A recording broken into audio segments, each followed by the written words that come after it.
Meet Sarah, a 35-year-old woman who has been struggling with fibromyalgia for the past 5 years. Despite her young age, fibromyalgia has significantly impacted her quality of life.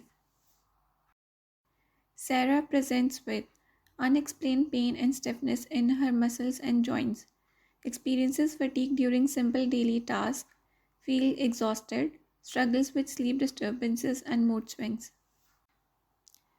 Ruling out other conditions that can mimic fibromyalgia is crucial, such as rheumatoid arthritis, myofascial pain syndrome, lupus, hypothyroidism, and polymyalgia rheumatica. Diagnostic tests are performed to rule out these conditions. These include blood tests, imaging studies such as X ray and MRI. Fibromyalgia often coexists with other conditions such as irritable bowel syndrome, depression, anxiety, migraine, and TMJ pain. This helps the healthcare provider in designing treatment plan encompassing all needs.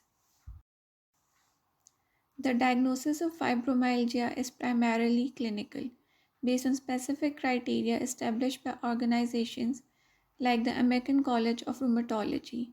The 2016 revised criteria include widespread pain lasting at least 3 months and the presence of tenderness in at least 11 of 18 specified tender points on the body, as shown in the picture.